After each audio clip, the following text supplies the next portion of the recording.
Olá, meus amigos e amigas. É um prazer poder falar com vocês. Meu nome é Martorelli Dantas, eu sou professor de Direito Penal e Direito Processual Penal em algumas faculdades da região metropolitana do Recife, e o objetivo deste vídeo é lhes dar algumas informações que eu acho que são pertinentes sobre o exame da Ordem dos Advogados do Brasil, particularmente em sua 32ª edição. A primeira informação que eu gostaria de lhes dar é que as inscrições que estavam inicialmente planejadas para acontecerem até o dia 16 de dezembro foram prorrogadas até o dia 18 de dezembro, de tal maneira que você pode fazer a sua inscrição ao longo de toda esta semana até a próxima sexta-feira. Mas não deixe para a última hora. Você pode fazer a sua inscrição com antecedência, faça logo.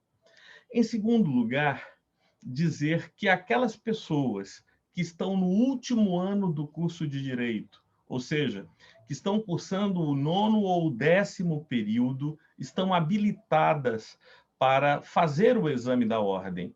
E ainda que não possam se inscrever nos quadros da Ordem dos Advogados do Brasil, imediatamente após a aprovação, porque essa inscrição exige que você tenha concluído o curso de Direito, você pode se inscrever para o exame. Então, a gente não deve confundir as duas coisas. Uma coisa é a inscrição para se submeter ao exame da OAB. Para se submeter, você deve estar no último ano do curso de Direito. Agora, para se inscrever, depois de aprovado, no quadro ou nos quadros da Ordem dos Advogados do Brasil, aí você já deve ter o bacharelado em Direito concluído. Uma dúvida que muitas pessoas têm é a seguinte: Martorelli, eu já concluí o 8º período, eu posso me inscrever no exame da Ordem dos Advogados? A resposta é que, em tese, sim, você pode. Por quê? Porque o edital é claro, eu vou compartilhar aqui o edital com vocês para que a gente possa ver. Veja bem, o ponto 1.4.3 diz: poderão realizar o exame da Ordem dos da Ordem os estudantes de Direito que comprovem estar matriculados nos últimos 2 semestres ou no último ano do curso de graduação em Direito, até o 1º semestre de 2021. E aqui, ponto 1.4.3.1. Os estudantes de Direito que declararem falsamente estarem matriculados nos últimos 2 semestres ou no último ano do curso de graduação em Direito, até o 1º semestre de 2021, além de se enquadrarem...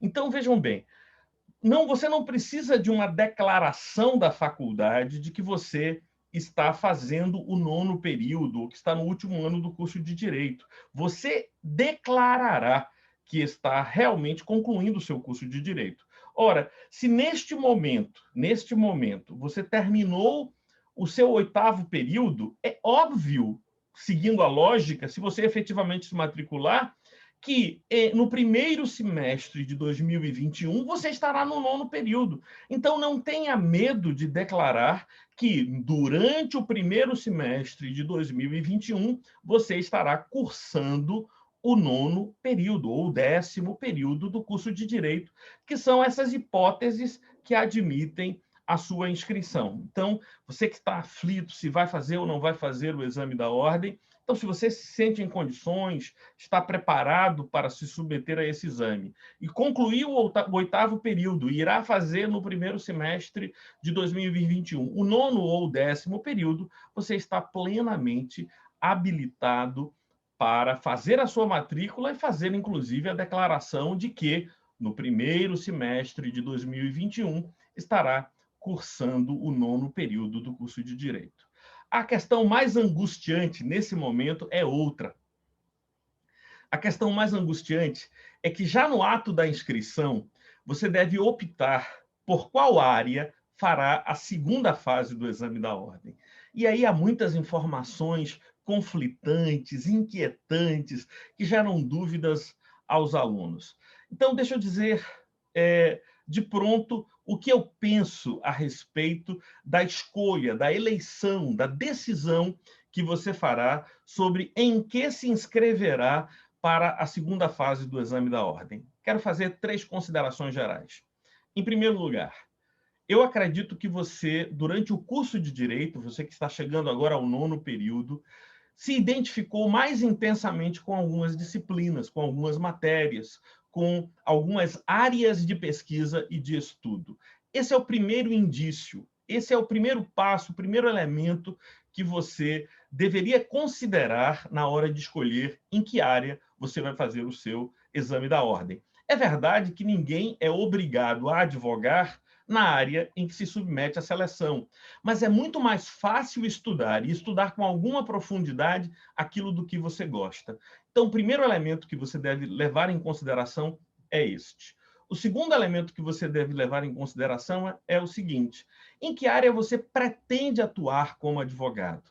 Talvez até aqui você já tenha definido que gostaria de ser um civilista, trabalhando diretamente com o direito de família. Talvez você gostaria de ser um tributarista, um advogado que atua na área laboral, do direito do trabalho, ou um criminalista. Ora, você já definiu em que área você pretende atuar depois de formado, depois de inscrito nos quadros da Ordem dos Advogados do Brasil? Esse é o segundo indício relevante. E, frequentemente, esses 2 elementos estão conectados.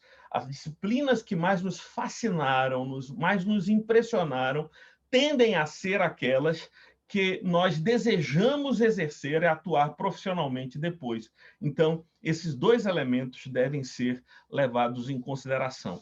O terceiro elemento que deve ser levado em consideração é o nível de complexidade que esta área lhe impõe, que esta área lhe oferece. Existem pessoas que estão fascinadas pelo direito civil e que gostariam de atuar depois de formados como civilistas e que acabam considerando que fazer a segunda fase em civil exigiria um conhecimento mais aprofundado do que aquele que eles detêm no momento em que se submeterão ao exame da ordem. Então, talvez não seja estratégico fazer a segunda fase em civil.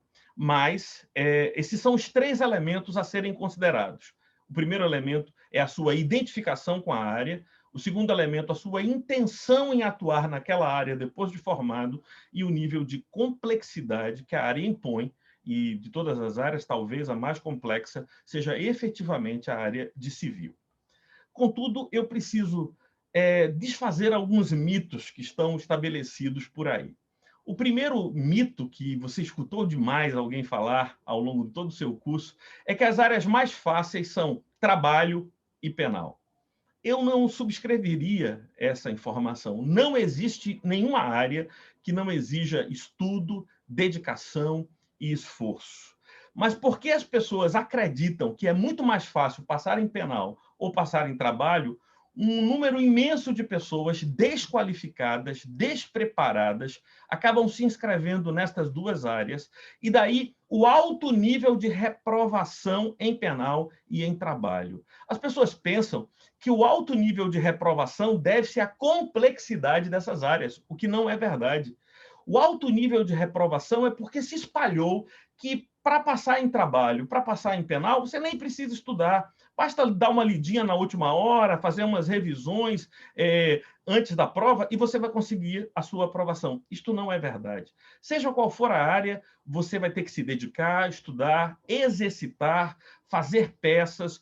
Uma das maiores dificuldades é o tempo exíguo que tem a segunda fase, não dá tempo de fazer, de passar a limpo, você tem que fazer já a sua peça com a edição, a versão final, e tudo isso vale a pena que você treine, que você exercite.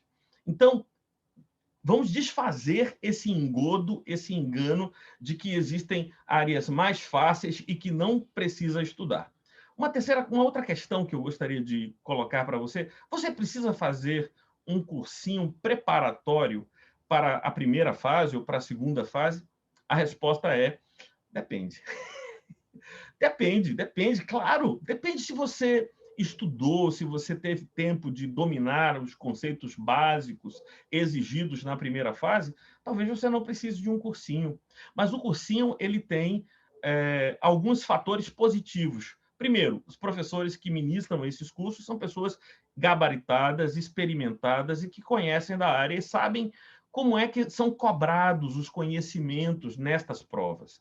Então, eles são capazes de passar para vocês alguns macetes e tal. Se você tem um conhecimento aprofundado ou mesmo mediano das diversas áreas do direito, eu diria a você, você não precisa fazer um cursinho para a primeira fase, porque isso é suficiente, porque o nível de exigência de conhecimento na primeira fase é o que eu chamo de conhecimento mediano, e na segunda fase, um conhecimento mais aprofundado daquela área que você elegeu, que você escolheu como a sua área para fazer a segunda fase em direito.